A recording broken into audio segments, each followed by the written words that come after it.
You know, it seems like no matter how many people I have seen do this, they have not pointed out this one important thing. But you're playing DJ and John Paul on the phone when John Paul called himself, I don't know what he called himself though. We don't, how did Agatha May say, whatever category he's in, because we don't know. You let him go ahead, and I guess this is another check mark in that category. So I tell you, boy, that Agatha May, oh my God. Listen, John Paul called himself bragging about this in church. Okay, so we knew he talking about the situation with DJ, right? Okay, cool. But you got to point this out. You got to point it out. This guy, JP, is asking for a play-by-play of an encounter that he was seen by a private investigator having with Micah. And this is the questioning. So their relationship is basically over. They're headed very rapidly for a divorce. And JP is continuing to obsess over these details in just the creepiest way you could think of. This is obsessive behavior on any level. And this is in the weeks leading up to Miller's death. That is exactly what happened. There was nothing more than kissing. Nothing more. I promise you that. And then you'll see then.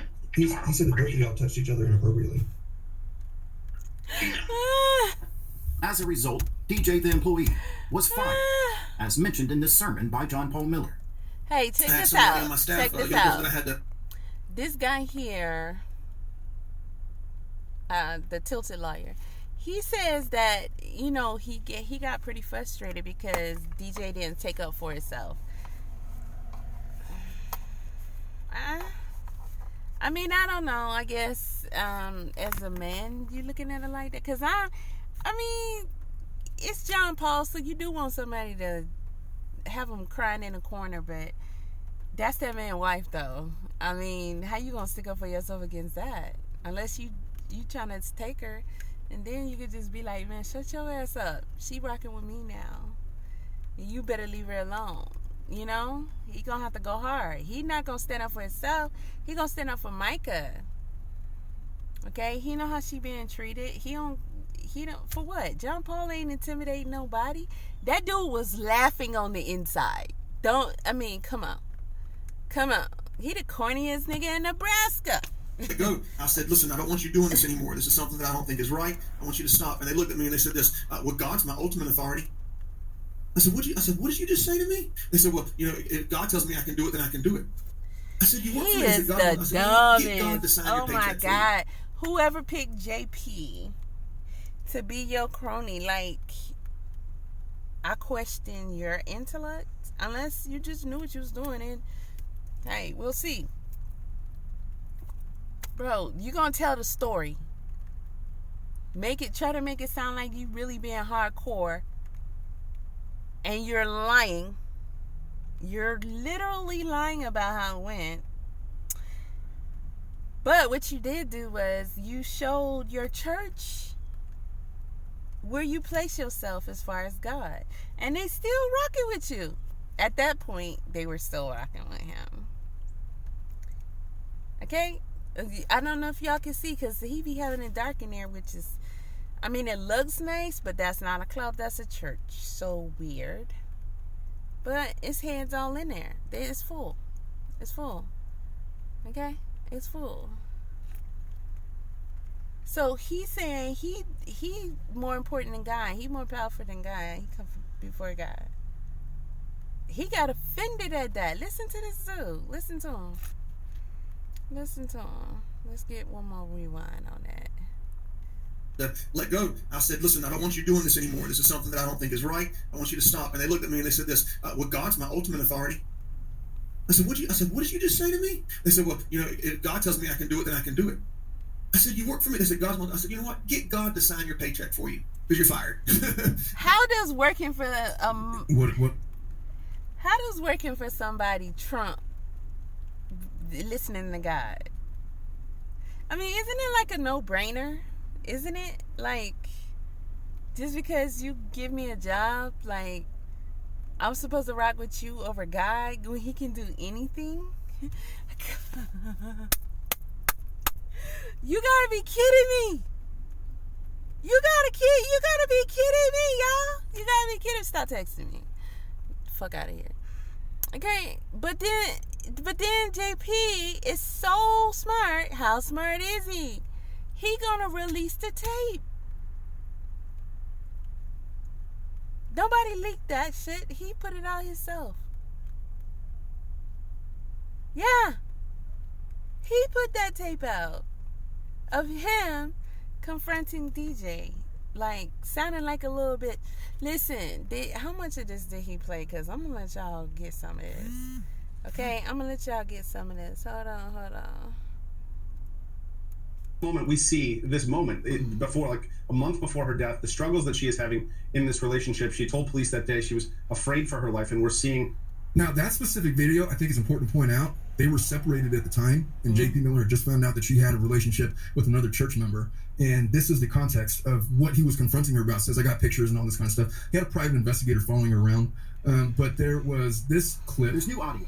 And that I wanted to share with you guys. I don't want to play this whole video, but this is from the Robbie Harvey show. People have mixed opinions about this clip, but I wanted to share it with you just for the context of when all of this went down and in the weeks leading up to Micah Miller's death. Let me get over to that screen.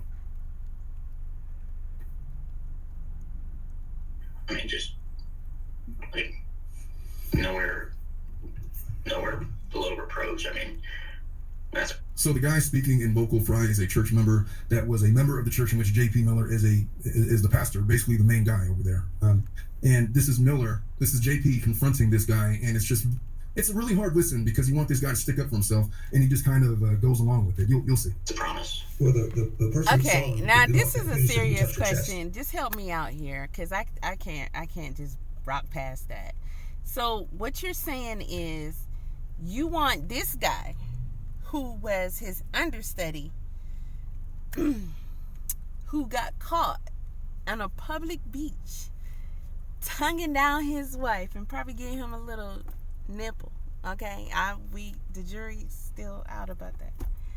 But you want him to break bad with JP when that's not only his. I guess he's an employer, so I don't know what that was about. But he definitely is his understudy, right? And on top of that, that little corny dude thinks he runs that town. He definitely runs that circle in his area. And he be doing a lot of dirty stuff that is unspeakable. And gets away with it by hundreds. I'm talking about when you can get away with doing what you want to do to people's children, and they still come serve you and give you money. So wait. His wife, he got caught with his wife. Okay, and you want him to break bad with him? Yeah, that don't make no sense. That don't make no sense. I mean, like, we kissed, so maybe like her face, neck, but I promise you that nothing below the neck, chest. And she touched you where? Just the same place, like my face and like my chest. My guy said there was more than that. I would be like, wait a minute. She gave me a hand job too. I ain't gonna lie. I would do that. Yeah. Well, I'm telling you, if you have the videos and the pictures, you can fact check it. I mean, he'll have them to me by morning time. But he told me there was more than that. Well, that's... Just for context, folks, at this point, JP and Micah were not together. They were separated. And this guy, JP, is asking for a play-by-play of an encounter that he was seen by a private investigator having with Micah. And this is the questioning. So their relationship is basically over. They're headed very rapidly for a divorce. And JP is continuing to obsess over these details in just the creepiest way you could think of. This is obsessive behavior. I don't know where you from. On any level. I don't know where you from, but this happens way more than you think. Okay, speaking from somebody who's been married more than one time. Yeah, you're not. Yeah, that's just because you separated, that don't mean you ain't been watched, and that doesn't mean you get to do what you want to do. All right, with no problems. That it don't. A lot of times it don't work like that. A lot of times it don't work like that. So this ain't nothing unusual right here. What's unusual is the JP, period. Like, ew, listen to him. And then he released, bro, why did you put this out? It doesn't make any sense. Like, you're a total goofball. So you wanted us to know you was good. I bet you he think this go hard. I bet you he think this go hard. Like, DJ just sitting back laughing at you all over again. Like, yeah, I remember that. And this is in the weeks leading up to Miller's death. That is exactly what happened. There was nothing more than kissing. Nothing more. I promise you that. And then you'll see that tomorrow. He said that both of y'all touched each other inappropriately. No. As a result, DJ the employee was fired, as mentioned in this sermon by John Paul Miller. I had somebody on my staff, a young person that I had to let go. I said, listen, I don't want you doing this anymore. This is something that I don't think is right. I want you to stop. And they looked at me and they said this, well, God's my ultimate authority.